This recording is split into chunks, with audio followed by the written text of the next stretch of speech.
चुस्त और दुरुस्त होकर बोल रही है। जी बिल्कुल, ये तो हम भी मानेंगे। हम तो बस ऐसे ही थोड़ी थोड़ी मजाक करते रहना चाहिए। पर आपने मुझे डरा दिया ना इस मजाक में। जी चलिए, अच्छा है डर के कम से कम हम उस जगह पर पहुंच गए हैं जहां हम अब डरेंगे नहीं। तो चलिए हमारे श्रोताओं को बता देते हैं कि आज हमारे साथ क्या क्या सब्जेक्ट्स हैं, क्या क्या विषय हैं जिन पर हम चर्चा करेंगे। जी तो मुझे पता चल गया आपने मुझे क्यों कहा कि आज समय से पहले बुढ़ापा क्यों लग रहा है आपके चेहरे पर। क्योंकि हमारा जो पहला विषय है वो यही है कि बुढ़ापा जिम्मेदारी है या आराम। जी, उसके अलावा आज दिवस है अंतर्राष्ट्रीय दिव्यांग दिवस और भोपाल गैस त्रासदी की स्मृति का दिन भी आज है। बिल्कुल, इन दोनों विषयों पर हम बातचीत करेंगे। गंभीर विषय हैं और हमारे श्रोता लगातार हमें संदेश लिखेंगे, हम ऐसी उम्मीद करते हैं। जी। और गीत मंजरी में आज का विषय है शर्म। और इस पर भी बहुत से श्रोताओं ने बहुत सी बातें लिखनी शुरू कर दी है। जी। तो चलिए पहले ये कह रहा है कि बस गीत पे गीत सुनते जाएं, लेकिन ऐसा हो नहीं सकता क्योंकि बातें भी करनी है हमें। बिल्कुल बिल्कुल करनी है। और हम बात कर रहे थे, जैसा कि आपने मुझे कार्यक्रम के शुरू में डरा दिया था कि मैं आज समय से पहले ही बुजुर्ग नजर आ रही हूँ। तो हमारा जो विषय है वो यही है कि जो ये बुजुर्गियत है, ये जो बुढ़ापा है, ये जिम्मेदारी का नाम है या आराम का नाम है। तो अगर हम बात करें अभी वैसे बुढ़ापे की अगर बात करें तो इंसान ऐसा कहते हैं कि वापस बच्चा बनते जाता है। जब बूढ़ा होता है तो उसको भी बिल्कुल उतनी ही देखभाल, प्यार, दुलार की जरूरत होती है जैसे किसी बच्चे को होती है। लेकिन बदलते दौर में आजकल ऐसा शायद हो रहा है कि नहीं हो रहा है, इस पर हम विचार कर सकते हैं। क्योंकि घर में जो व्यक्ति हैं, युवा जो दंपत्ति हैं, वो कामकाजी हैं और जब दोनों घर से बाहर जाते हैं काम के लिए तो पीछे घर संभालने का जो काम है वो आ जाता है बुजुर्गों के कंधे पर। बिल्कुल, बुजुर्गों के कंधे पर हम सारा काम लाद कर घर से बाहर निकल जाते हैं, है ना। ये लगभग कई घरों की कहानियां हैं। और यही नहीं, बच्चों की देखभाल करना, उन्हें घुमाना फिराना, उनकी पसंद का खाना बनाना, उन्हें तैयार करना, ये घर के बुजुर्ग ही करते हुए हमें अक्सर दिखते हैं। और इन दिनों जब एकल परिवार का चलन है नेहा, तो अक्सर शादीशुदा कामकाजी लड़कियां अपनी माँ को भी साथ ले आती हैं, है ना। ये भी देखने में आता है। और ऐसे में बुजुर्ग माँ न सिर्फ अपनी बेटी के ऑफिस जाने की तैयारी करती है बल्कि बाद में घर का सारा काम, बच्चों को संभालना जैसे काम भी करती है। मतलब वही काम जो उन्होंने पूरी जिंदगी में किया होता है। जब वो नई दुल्हन बनके अपने ससुराल आती है, वहां पर भी उनके ऊपर जिम्मेदारी होती है। बच्चे पैदा होते हैं, सास ससुर हैं, देवर हैं, जेठ हैं, जेठानी है, ननद है, सबकी देखभाल करना, घर के काम करना। और वही जिंदगी बुढ़ापा पर आकर शुरू हो जाती है कि अब अपनी बच्ची का घर उन्हें देखना होता है। और शायद जिम्मेदारियों से उन्हें निजात मिल ही नहीं पाती है। बिल्कुल, और हो सकता है कि उनका अपना कुछ एक अलग कह सकते प्लानिंग हो उनकी कुछ कि अब भाई अब सब बच्चे बड़े हो गए। अब अक्सर हम कहते हुए सुनते हैं सबको कि अब बच्चे जब बड़े हो गए अब तो हम सब चीजों से निवृत्त हो गए, अब हम आराम करेंगे या कहीं घूमने जाएंगे। बिल्कुल, किताबें पढ़ेंगे, अपनी मनपसंद जिंदगी जिएंगे। लेकिन होता है इसके बिल्कुल उलट है ना। तो उनके ऊपर जिम्मेदारियां हैं ही। और कई बार वो बताते भी कि जैसे आपने कहा कि शादी के बाद घर संभालना पड़ गया, फिर बच्चे हो गए, फिर हम उनको देखते रह गए, अब सबकी शादी, अब तो हम आजाद हो गए। अब बहू आ गई या बेटी की शादी हो गई, अब तो हम पूरी तरह से अब जहां मर्जी घूमेंगे, जब मर्जी कहीं भी जाएंगे घूमने। लेकिन वो हो नहीं पाता है और उनके हाथ किसी तरह की छुट्टी नहीं आती है क्योंकि परिवार अपना है तो बुजुर्गों के हाथ में सुरक्षित है। कई बार केयर टेकर के हाथ में जो भी छोटे बच्चे हैं उनको देना बिल्कुल सही नहीं है। नहीं होता। तो इस तरह से बुजुर्गों के हाथ में होते हैं और पूरी तरह से वो एक तरह से बंध जाते हैं, जिम्मेदारियों का बोझ उन पर लाद देते हैं। ये क्या सही है या नहीं? नहीं, बिल्कुल सही नहीं होता है नेहा। ये तो हम सभी जानते हैं। जब हमारी जिंदगी में वो पल आएंगे तब हमें शायद पता चलेगा जो आज हम अपने बुजुर्गों के साथ करते हैं, है ना। ठीक है, ये अलग बात है कि हमारी मजबूरी हो सकती है कि हमारे बुजुर्ग अगर हमारे बच्चों को संभाल रहे हैं या घर की जिम्मेदारी संभाल रहे हैं, क्योंकि बाहर की किसी मेड पर विश्वास नहीं किया जा सकता, बाहर से किसी व्यक्ति को लाकर पूरा उसको घर नहीं सौंपा जा सकता। लेकिन इसका अर्थ ये भी नहीं है कि हम अपनी माँ को या हम अपनी सास को या अपनी ननद को या जो भी बुजुर्ग हमारे घर में है उसको हम केयर टेकर के रूप में जगह दे दें या सारी जिम्मेदारी उनके कंधों पर लाद कर हम ऑफिस चले जाएं और घर से बिल्कुल फ्री हो जाएं, है ना। तो ये तो गलत बात है। इसके कुछ उपाय तो हमें सोचने ही होंगे, हर दंपति को सोचने चाहिए। तो हम ये कर सकते हैं जैसे कि केयर टेकर का जिम्मा हम लोग किसी एक केयर टेकर को रखा जाए जिनको बुजुर्ग जो हैं वो सिर्फ देखें कि जो साफ सफाई करने के लिए आ रहे हैं या बाकी काम करने हैं उन्हें सिर्फ वो देखें, बिल्कुल ठीक से काम करवा लें तो उन्हें एक आराम तो मिल रहा है। बस वो छोटे मोटे जो काम उन्हें करवाने, वो आमतौर पे अगर वो अकेले भी रहेंगे तो उन्हें करवाना होता ही। तो ऐसा कुछ कर सकते हैं। और बिल्कुल सही कह रही हो आप कि आप किसी केयर टेकर को रख लें और उस पर पूरा घर नहीं छोड़कर आपकी जो मदर आपके साथ रहती है, सास रहती है, जो भी बुजुर्ग रहता है, चाहे वो पुरुष भी हो सकता है, तो वो घर की देखरेख उनकी निगरानी में होता रहेगा और आप उस डर से बाहर रहेंगे कि भाई कल हमारे घर में क्या कुछ न हो जाए। दूसरी बात यह है नेहा कि बच्चों की जो खेलने का समय है और बुजुर्गों की वॉक का समय हमें निश्चित करना होगा कि बच्चे इस समय खेलेंगे और जो घर के बुजुर्ग हैं, चाहे वो पुरुष हैं चाहे स्त्री है, उन्हें भी हम बाहर निकालेंगे कि जाइए आप घूम कर आइए, बाहर दोस्त बनाइए और अपनी दोस्ती निभाइए, अपने जीवन अपने हिसाब से भी चलाइए। जी बिल्कुल। और इसके अलावा उनको भी पूरी तरह से छुट्टी मिलनी चाहिए, तो कोई कोई दिन उनके लिए एक ट्रीट हो। जैसे कि हम कहते हैं कि अब रविवार की छुट्टी हुई तो हम चाहते हैं कि हमें जहाँ घूमने जाना है सब वहीं चले। हो सकता है उन्हें कहीं और जाना हो या बीच में उन्हें कहीं और जाना हो, तो आप बिल्कुल उन्हें फ्री रखें। ऐसा नहीं वो कोई हमारे घर के केयर टेकर थोड़ी है कि उनकी छुट्टी की जाए स्पेशल बोल के कि आज आपकी छुट्टी है आप जाइए, ऐसा नहीं कर सकते ना। आखिरकार वो हमारे माता पिता हैं या वो हमारे सास ससुर हैं या हमारे घर के बड़े बुजुर्ग हैं, तो उनका सम्मान हमें करना चाहिए। होना तो ये चाहिए कि वो हमारी दिनचर्या तय करें कि हमें क्या करना है, लेकिन होता है क्या, उल्टी गंगा बहने लग गई है आजकल, है ना। बच्चे तय करने लग गए हैं कि माँ बाप क्या करेंगे, सास ससुर क्या करेंगे, घर के बड़े बुजुर्ग क्या करेंगे, तो समय उल्टा चल रहा है, छोटा बड़े को निर्देशित करने में लगा है। तो ये चीजें नहीं होनी चाहिए। और सबसे बड़ी बात कि उन्हें फ्री रखिए और उन्हें घर की देखभाल ऐसे दीजिए कि वो घर की देखरेख भी कर पाए और अपनी जिंदगी को भी अच्छे से बिता पाए। बिल्कुल, जहाँ उनका मन हो, कहीं घूमने जाने का मन है तो वो बस कह दें कि मतलब वो बता दें, उन्हें इजाजत ना लेनी पड़े या उन्हें पूछना ना पड़े कि क्या आप लोगों की छुट्टी है, क्या मैं जा सकता हूँ। ये ना हो, उन्हें हो कि मैं इस दिन यहाँ जा रहा हूँ तो मुझे जो भी व्यवस्था है मैंने कर ली है या कर दो और मैं यहाँ जाने वाला, तो इस तरह से वो इतने आजाद रहें। बिल्कुल, उनकी आजादी उनका अधिकार है। और जो दंपति है उसे अपने घर की निगरानी, अपने घर की सुविधाएं, अपने घर की जिम्मेदारियां खुद तय करनी होगी कि आखिर उन्हें अपना घर कैसे चलाना है, उन्हें अपने बच्चों को कैसे पढ़ाना है लिखाना है या उनके बच्चों को कौन संभालेगा। तो ये जो दंपति है उसे तय करना चाहिए, न कि घर के बुजुर्ग को आप लाद दे सारी जिम्मेदारियां और उसे आप असमय ही और बुजुर्ग बना दें और बूढ़ा बना दें, है ना। और एक बात ये भी है कि उन्हें जैसे घूमने का मन है, उन्हें कहीं जाने का मन है, उन्हें कुछ खाने का मन है, तो अपनी इच्छा से खाएं पकाएं। आपका निर्देश 24 घंटे तो नहीं चलना चाहिए कि आप बूढ़े हो गए हो आपको ये नहीं खाना है, आपको ऐसा ही खाना खाना है आपको, है ना। इस तरह की जो निर्देश हैं वो भी उसको और ज्यादा बीमार बना सकते हैं। जी बिल्कुल। और हमारे कई साथियों ने इस विषय पर अपने अपने विचार भी हमसे साझा किए हैं। चलिए, हमारे एक साथी कह रहे हैं कि बताइए क्या कह रहे हैं हमारे एक साथी। बुढ़ापे में तो कोई जिम्मेदारी रहती नहीं, क्योंकि उम्र के इस पड़ाव तक आते आते अपनी उत्तरदायित्व से निश्चिंत हो जाते हैं। घर में बेटे बहू बेटी दामाद अपना उत्तरदायित्व उठा लेते हैं तो आराम ही कहिए। कुछ सामाजिक जिम्मेवारियां होती हैं जिन्हें निभाना पड़ता है। इस उम्र की इस पड़ाव पर आते आते बहुत सारे अपने कर्तव्य का निर्वहन हम कर जाते हैं। हमारी सबसे बड़ी जिम्मेदारी कि हम अपना खुद का ख्याल रखें, फिर आराम ही आराम है। हाँ, बिल्कुल सही लिखा है। लेकिन सामाजिक जिम्मेदारियों का नाम देकर हम किसी को बांध नहीं सकते। कई बार ये भी होता है नेहा कि माता जो हमारी है वो एक बेटा ले आता है और पिता किसी दूसरे बच्चे के पास चला जाता है। बुढ़ापे में जहाँ दंपति को साथ रहना चाहिए वहाँ हम अपने स्वार्थ के चलते उन्हें अलग अलग कर देते हैं। और इस तरह की पिक्चरें बहुत सारी हमारे समाज में बनाई गई हैं जहाँ माता पिता को अलग अलग कर दिया गया है। यानी 4 बच्चे मिलकर भी माता पिता को नहीं संभाल पाते, जहाँ एक माता पिता अपने हजारों बच्चों को संभाल लेते हैं। तो एक छोटा सा अंतराल ले लेते हैं, फिर बात करते हैं।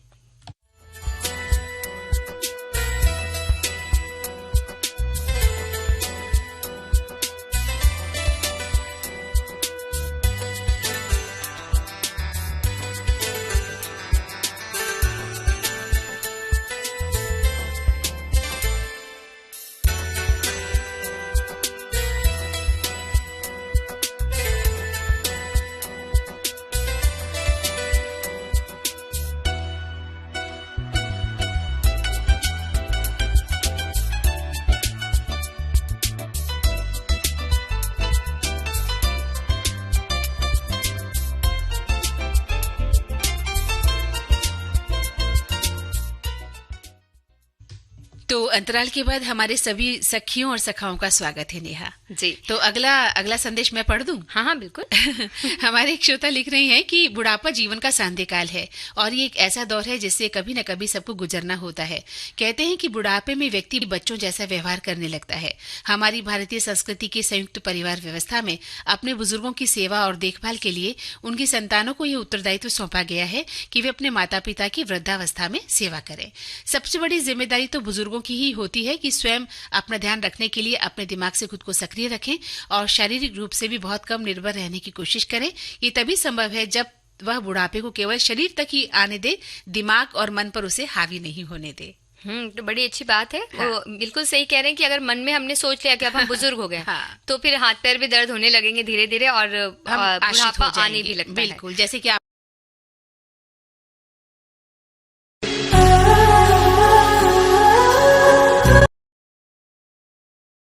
कुछ छोटी मोटी जिम्मेदारियां जरूर रखनी चाहिए, तो उससे क्या वो एक्टिव बने रहेंगे। हाँ, काम का मतलब उसे जिम्मेदारी मतलब बोझ न ला दें, बोझ न ला दें, वो मानसिक रूप से बीमार न हो जाएं, उन्हें ऐसा न लगे कि उनकी जिंदगी तो और भी ज्यादा कहते हैं ना व्यस्त हो गई है, जिस व्यस्तता से वो निकल कर आए हैं। तो पहले गीत सुन लिया जाए, फिर कुछ खत और पढ़ लेंगे जी। मिसाल हस्तियों का अनमोल खजाना। कहानी के किसी सीन की रिहर्सल चल रही थी, मैं भी टाइम पास करने के इरादे से खड़ा हो गया। जाने माने चरित्र अभिनेता जीवन, कैसे हुई थी अभिनय यात्रा की शुरुआत। डायरेक्टर ने आओ देखा ना ताओ मुझसे यात्रा की शुरुआत। डायरेक्टर ने आओ देखा ना ताओ मुझसे मुखातिब होकर बोले, अजी आप भी कुछ बोल दीजिए बरखुरदार। तो बस सिर्फ दिल बहलाने की गरज से मैं शुरू हो ही गया। बहुत कुछ कर लिया आराम मखमल के गदेलों में, सुलाऊंगा तुम्हें या पत्थरों में और ढेलों में। सरे दरबार खिदमत में हर एक बांधे कमर होगा, किसी के हाथ में पल्लम कोई करता चमर होगा। वाह वाह वाह वाह वाह वाह की आवाजें बुलंद हो गई। डायरेक्टर साहब ने मुझे गले से लगा लिया, कहने लगे, बरखुरदार अरे तुम तो बॉर्न आर्टिस्ट हो, फिल्म में एक्टिंग करो, मैं तुम्हारी लाइफ बना दूंगा, फोटोग्राफी को मारो गोली। ऐसी अनमोल यादें आपको मिलेंगी सिर्फ विविध भारती पर। विविध भारती, आपका जीवन साथी। हाँ तो नेहा, हमारे श्रोता और क्या लिख रहे हैं? भाई हमारे एक श्रोता लिखते हैं कि बुढ़ापे के सालों को स्वस्थ और सुखमय बनाने के लिए कुछ सुझाव उन्होंने दिया। नियमित व्यायाम करना, स्वस्थ आहार खाना, स्ट्रेस को संभालना, समय पर चिकित्सा करवाना, सामाजिक जीवन में सक्रिय रहना, आत्म स्वास्थ्य का ध्यान रखना, सुरक्षित रहना और समय का सदुपयोग करना। हाँ, हमारे एक श्रोता भी लिख रहे हैं कि बुढ़ापा जिम्मेदारी या आराम की बात करूं तो जवानी के दिनों में जितनी मेहनत की, जितनी जिम्मेदारी निभाई, उसके बाद बढ़ती उम्र के पड़ाव का जो स्टेज या स्टेशन आता है उसे बुढ़ापा स्टेशन कहा जाता है। इस स्टेशन पर उतरकर बहू बेटे के घर की हरी भरी वादियों में आराम से रह सकते हैं, उपयोगी सलाह सूचना के साथ आपको मार्गदर्शन दे सकते हैं, जितना हो सके उतना काम में मदद भी कर सकते हैं, या बाजार या बैंक से जुड़े कामकाज भी हम कर सकते हैं। शरीर और दिमाग को भी थोड़ा आराम देना होगा, व्यायाम करना होगा। मैं भी सेवानिवृत्त होने के बाद यही कर रहा हूँ। बाजार के काम के अलावा शाम को इवनिंग वॉक करने चला जाता हूँ। सुबह 5 बजे उठकर विविध भारती जागो सुबह हो गई सुनते हुए प्राणायाम व्यायाम कर लेता हूँ, और अच्छी सेहत के लिए ये बहुत जरूरी है। तो ये तो बड़े अच्छी काम कर रहे हैं हमारे सभी जो साथी हैं। कई बार ऐसा लगता है मंदाकिनी जी की जो बातें हम बता रहे हैं हमारे साथियों को पहले से पता है। हाँ बिल्कुल पता है, और उससे ज्यादा भी वो जानकारियां हमें देते हैं। अनुभव भी होता है उनकी जिंदगी में भी, तो यही अनुभव है। जो बात हम करते हैं वो कहीं ना कहीं हमारे बीच से ही तो घटित होती है। तो हमारे श्रोता भी हमारे ही लोग हैं जिनके साथ भी ये पड़ाव आता है, और बहुत से श्रोता ऐसे हैं जो बेहद शानदार जिंदगी जी रहे होंगे, हम उम्मीद करते हैं। बिल्कुल।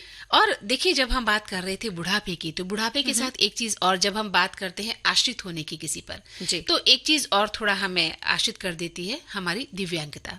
जी है ना। अगर हम दिव्यांग हैं तो कहीं ना कहीं हम किसी पर आश्रित हो जाते हैं, लेकिन ये बात बिल्कुल सही नहीं है नेहा। बहुत सारे दिव्यांग मैंने ऐसे देखे हैं जो खुद पर डिपेंड हैं, कमाते हैं, खाते हैं, खुद किसी पर आश्रित नहीं है। लेकिन चूंकि आज हम अंतर्राष्ट्रीय दिव्यांग दिवस मना रहे हैं, तो इस पर भी हम बात कर लेते हैं। बिल्कुल। और संयुक्त राष्ट्र महासभा ने साल 1992 में ये तय किया कि हर वर्ष 3 दिसंबर की तारीख को अंतर्राष्ट्रीय दिव्यांग दिवस मनाया जाएगा, और उद्देश्य है दिव्यांग व्यक्तियों को उनके अधिकारों के प्रति जागरूक करना, और साथ ही जो समाज का रवैया है दिव्यांग व्यक्तियों के प्रति, उसे बदलने का लक्ष्य भी इस दिन तय किया गया है। बिल्कुल। और समाज में कई दिव्यांग व्यक्ति मौजूद हैं, उन्हें तरह तरह की परेशानियों का सामना भी करना पड़ता है। तो उनके जीवन को सुचारू रूप से चलाने के लिए हमारी सरकार कई तरह की सुविधाएं देती है, जैसे कि सरकारी नौकरियां, रेल, बस, अस्पताल जैसी जगहों पर उन्हें आरक्षण भी मिलता है, और एक दिव्यांग प्रमाण पत्र भी जारी किया जाता है, जिसके द्वारा इन सारी चीजों से वो लाभ भी उठा सकते हैं। जी। और उनके वर्गीकरण का एक आधार बनाया गया है, लेकिन साल 2016 में इसमें थोड़ा बदलाव किया गया। हाँ। और ऐसे हमलों से जुड़ी शारीरिक विकृतियां और चोट जो आती थी रहती हैं, उन्हें भी दिव्यांग श्रेणी में जगह दी गई, ताकि जो इस तरह के पीड़ित हैं उन्हें भी सरकारी सहायताओं का लाभ मिल सके। हाँ, आपके कहने का मतलब है कि जो जन्म से दिव्यांग नहीं है, बल्कि किसी घटना के तहत, दुर्घटना के तहत यूं कहा जाए दिव्यांग हो गए हैं, तो उन्हें भी 2016 से जो बदलाव हुआ है उसमें उन्हें सहायता दी जाएगी, उन्हें लाभ मिलेगा, है ना। ये अच्छी बात है। और हर वर्ष की तरह इस वर्ष भी अंतर्राष्ट्रीय दिव्यांग दिवस की एक थीम रखी गई है, और इस वर्ष की थीम रखी गई है समावेशी और टिकाऊ भविष्य के लिए दिव्यांगों के नेतृत्व को बढ़ावा देना। और इसके तहत दिव्यांग व्यक्ति अपने जीवन में बदलाव लाने के लिए प्रेरित हो, समाज में अपना योगदान देने के लिए आगे आए, और प्रयास भी उसे करने चाहिए। जी बिल्कुल।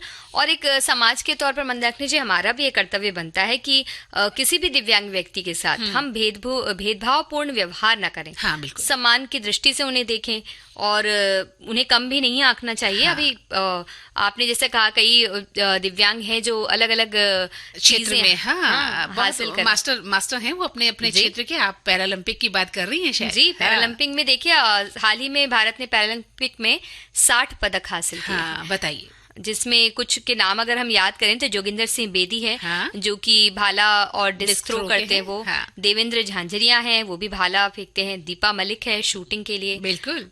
भाविना पटेल हैं, टेबल टेनिस वो खेलती हैं। अवनी लखेरा शूटिंग करती हैं। इस तरीके के नाम, कई नाम हैं जो हमारे मन में अभी भी ताजा है, उन्हें पता है। हम सोचते हैं उनके बारे में कि हम उस बारे में सोच भी नहीं सकते। हाँ, करने हम वहां तक पहुंच नहीं सकते हैं जहां तक वो काम कर गए हैं, है ना, दिव्यांग होते हुए। तो अरुणिमा सिन्हा ने भी अपने पैर खोने के बाद माउंट एवरेस्ट की चढ़ाई की थी, ये भी हमें नहीं भूलना चाहिए। और ये तो वो है जो नाम हमारे उंगलियों पर गिने जा रहे हैं। ऐसे बहुत से दिव्यांग हैं जिन्होंने अपने अपने क्षेत्र में, पढ़ाई के क्षेत्र में, कला के क्षेत्र में, स्पोर्ट्स में, और भी बहुत सारे क्षेत्र हैं जहां पर महारत हासिल की है, और वो किसी की कहते हैं ना, किसी पर आश्रित नहीं है, बल्कि वो हमारे लिए एक प्रेरणा स्रोत है। तो चलिए, गिना रहे, बस एक छोटा सा अंतराल हम ले रहे हैं, फिर से लौटेंगे, ठीक है। तो हमारे सखी और सखा हमारे साथ बने रहें। अंतराल के बाद हमारे सभी सखी और सखाओं का इस कार्यक्रम में स्वागत है। और नेहा, मैं पढ़ने वाली हूँ हमारे क्या कह रहे हैं हमारे साथी। आप लिखते हैं कि अंतर्राष्ट्रीय दिव्यांग दिवस पर यह दिन समाज और विकास के हर स्तर पर विकलांग व्यक्तियों के अधिकारों और कल्याण को बढ़ावा देने और राजनीतिक, सामाजिक, आर्थिक और सांस्कृतिक जीवन के सभी पहलुओं में विकलांग व्यक्तियों की स्थिति के बारे में जागरूकता बढ़ाने के बारे में है। WHO संयुक्त राष्ट्र के साथ मिलकर हर साल इस दिन को मनाया जाता है। दिव्यांग लोगों के अधिकारों को सुरक्षित करने के महत्व को मजबूत करता है, ताकि वे दूसरों के साथ समाज में पूरी तरह से समान रूप से और प्रभावी रूप से भाग ले सकें और अपने जीवन के सभी पहलुओं में किसी भी बाधा का सामना न करें। और हमारे एक और साथी लिखते हैं कि अंतर्राष्ट्रीय दिव्यांग दिवस हर साल 3 दिसंबर को मनाया जाता है। इस दिन समाज और संगठन के लोग दिव्यांगों के लिए अधिकार, सम्मान, कल्याण के लिए जागरूक करते हैं अन्य लोगों को, और उन्हें दया की नहीं, सहयोग और साथ की जरूरत है। समाज में ऊपर उठ सकें ताकि वो और अपने हक और अधिकार से वंचित ना रहें। अब समय बदल रहा है, देश और समाज में लोग जागरूक होकर दिव्यांग लोग अंतर्राष्ट्रीय खेलकूद में भाग लेने और पदक भी जीत रहे हैं। समाज में अन्य क्षेत्र में भी अपना योगदान दे रहे हैं। अब वो लोग पहले की तरह मोहताज नहीं है, अब समाज उन्हें सम्मान की दृष्टि से देखते हैं। बिल्कुल, बहुत अच्छा लिखा है जी। और आप सभी को बहुत बहुत धन्यवाद कि इतने अच्छे विचार आपने हमारे लिए लिखे हैं, हमें हमारे विषयों पर लिखे हैं। आगे भी लिखते रहिएगा, हम उम्मीद करते हैं। और नेहा, हम बात जब कर रहे थे कि आपने कहा कि 2016 से कुछ नियम बदले गए, जहां पर जो दुर्घटनावश कोई दिव्यांग हुआ है उसको भी सुविधाएं दी जाएगी। तो दुर्घटनावश ऐसी कई हमारे समाज में राष्ट्रीय स्तर पर और अंतर्राष्ट्रीय स्तर पर त्रासदियां हुई हैं, जहां लोगों को इससे दो चार होना पड़ा है और उनकी पूरी जिंदगी बदल गई, या यूं कहें कि जिंदगी से वो हाथ धो बैठे हैं जी।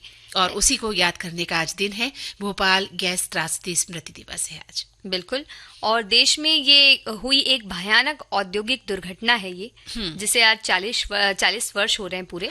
3 दिसंबर 1984 को मध्य प्रदेश के भोपाल शहर में हुआ ये एक ऐसा हादसा था जिसमें हजारों की संख्या में लोगों ने अपनी जान गंवाई और कुछ के अंग भी उन्हें गंवाने पड़े, तो कुछ लंबे समय तक इसका असर झेलते रहे और अब भी झेल रहे हैं। बिल्कुल, जब भोपाल की बात आती है तो भोपाल गैस त्रासदी की बात जरूर आती है। जी हाँ, हम चाहे घूमने जाएं तब भी हमें वो दिन भुलाए नहीं बनता। और हम इस कार्यक्रम में कभी घूमने जब निकलते हैं यात्रा पर और भोपाल की भी बात करते हैं तो भोपाल गैस त्रासदी वाली घटना कभी नहीं भूल पाते हम, है ना।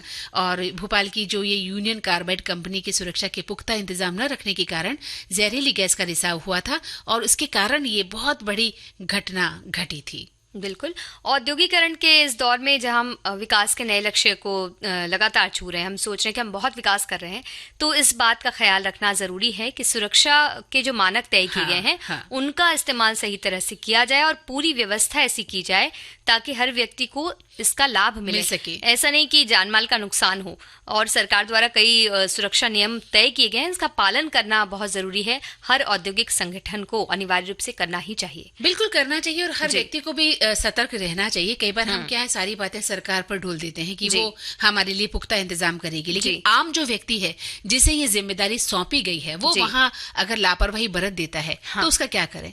अब एक छोटी सी बात मैं कहना चाहूंगी कि जब ट्रेन आती है तो क्या होता है कि रेलवे फाटक बंद किए जाते हैं, लेकिन उस वक्त जो ड्यूटी पर खड़ा है अगर उसने सही समय पर फाटक बंद नहीं किया तो जिम्मेदारी किसकी हुई? उस व्यक्ति की ना, जो जिम्मेदारी पर खड़ा है, जो अपनी ड्यूटी पर खड़ा है, उसने अपनी ड्यूटी नहीं निभाई। तो वो बात यहाँ पर भी लागू होती है कि कहीं अगर हम बड़े रूप में खड़े हैं, बड़ी बड़ी मीटिंग्स हो रही हैं, बड़े बड़े कोई उत्सव मनाए जा रहे हैं जहाँ बहुत सारी भीड़ इकट्ठा है और अचानक दुर्घटनाएं घट जाती हैं, तो कहीं ना कहीं कोई लापरवाही जब होती है तो उस वक्त वो व्यक्ति उसका जिम्मेदार होता है। जी वाकई, तो उसका ध्यान रखना चाहिए। और एक ये ऐसी घटना थी जिसने सभी लोगों को झकझोर दिया था। और देखिए आज भी हम इसका जिक्र कर रहे हैं, 40 वर्ष हो गए हैं, हम उस बात को भूले नहीं हैं और इस पर और ज्यादा क्या कहें, हमारे पास शब्द नहीं है शायद अब। बिल्कुल, और बस हम यही कह सकते हैं मंदाकिनी जी की इस त्रासदी में जिन्होंने अपनी जान गंवाई और जो इससे प्रभावित हुए हैं उन्हें हम नमन कह सकते हैं। हाँ, उन्हें श्रद्धांजलि अर्पित कर सकते हैं और आने वाला समय उन सभी लोगों के लिए अच्छा हो जिन्होंने कहीं ना कहीं कुछ न कुछ खोया है इस तरह के घटनाक्रमों में कहीं भी।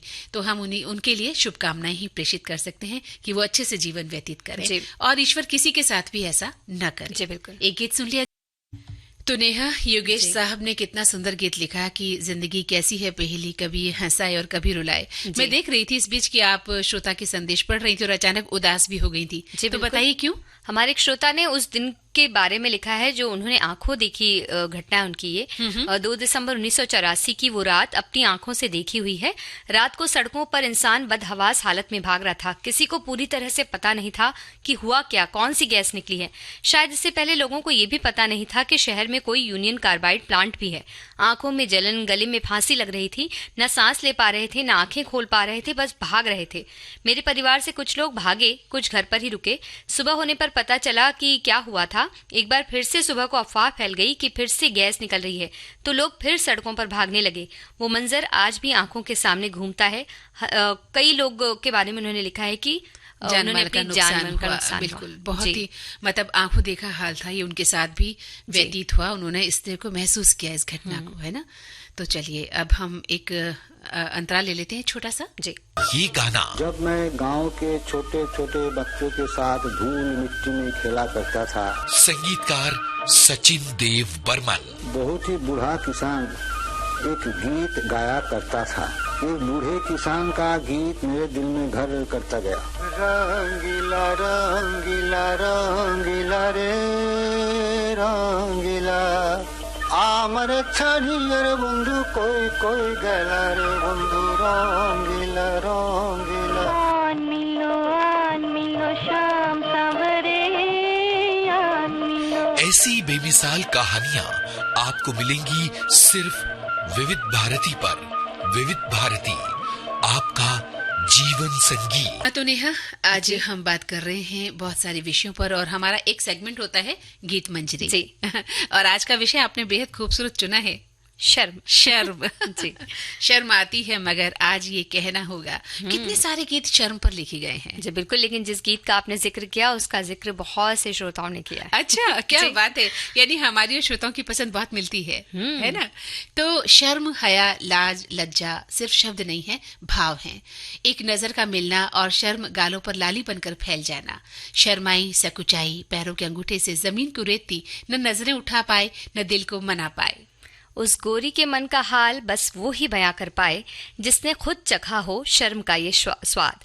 बड़ी बेशर्म सी ये शर्म गलत मौके पर आ खड़ी होती है सामने। ये शर्म धूम मचा रहा है। हेलो फरमाइश। मुद्दत से दूर थे तुम हम, एक जमाने के बाद मिलना अच्छा लगा। जब से ये प्रोग्राम बंद हुए थे ना, सब लोग चर्चाएं करते थे कि विविध भारती से कब प्रोग्राम चालू होंगे। हम लोगों को अब सफलता मिली है तो हमें बहुत खुशी है सर। श्रोताओं की पहली पसंद, पहला प्यार होता है ना, फोन इन प्रोग्राम होता है कि अपनी आवाज करोड़ों लोगों तक पहुंचे। और एक ऐसा रेडियो स्टेशन विविध भारती है कि आवाज श्रोताओं के कानों में गूंजती है। आपको बता दें, हेलो फरमाइश कार्यक्रम के लिए आप भी कर सकते हैं फोन कॉल। रिकॉर्डिंग बुधवार को दिन में 11 बजे से लेकर 1 बजे के बीच। हेलो फरमाइश कार्यक्रम का प्रसारण मंगलवार और गुरुवार को शाम 4 बजे। पुनः प्रसारण बुधवार और शुक्रवार को दिन में 10 बजे विविध भारती पर। हेलो फरमाइश। तो नेहा, इस शर्म का कारोबार बड़ा ही निराला है। सारा का सारा सामान बस हसीनाओं को ही दे डाला है। शर्म है औरत का गहना, ये तो सुनते आए हैं हम। आंखों की शर्म का किस्सा भी आता है। कोई कहता है करो पर्दे की शर्म, तो कोई बिन शर्म सब कहने वाला है। वाकई शर्म का मामला है जरा पेचीदा। किसी ने घुंघटे में डाला तो किसी ने पल्लू में संभाला है, तो कोई सूट बूट में भी शर्माने वाला है। इसी शर्म में आशिक दिल पिघला है, तो इसी शर्म ने बातों में जड़ दिया ताला है।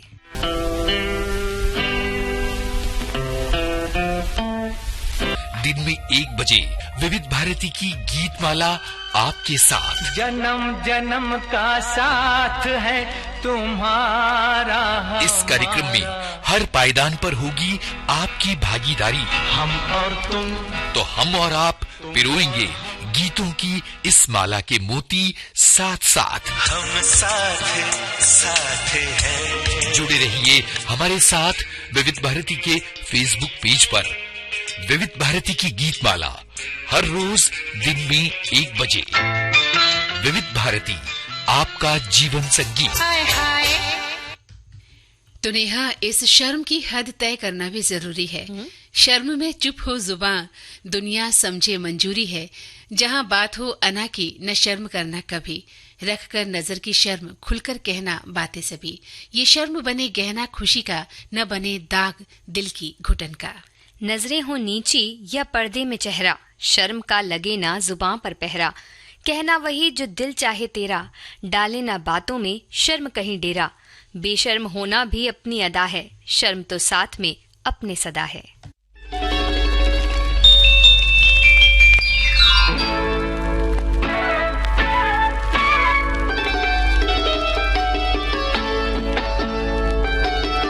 जी हाँ। गीत मंजरी एक सेगमेंट जैसा छोटा सा। हाँ। वैसे हमारे एक साथी ने बहुत अच्छी बात लिखी है। हमारे पड़ोस में एक दिव्यांग और एक सूरदास जी रहते हैं। दोनों साथी कॉलेज में पढ़ते थे। माता पिता के इच्छा से दोनों की शादी होगी। दोनों का एक बेटा है, अभी 3 साल की है। वो स्कूल जाता है, उसकी मम्मी उसको लेने जाती है, तो वो भी दिव्यांग है। बेटे का नाम शिवांश है। और वो कहती हैं कि हम उनसे बातें करते हैं तो कहते हैं कि जल्दी जल्दी बड़े हो जाओ, मम्मी की रखवाली करनी है। तो मम्मी बहुत खुश होती है।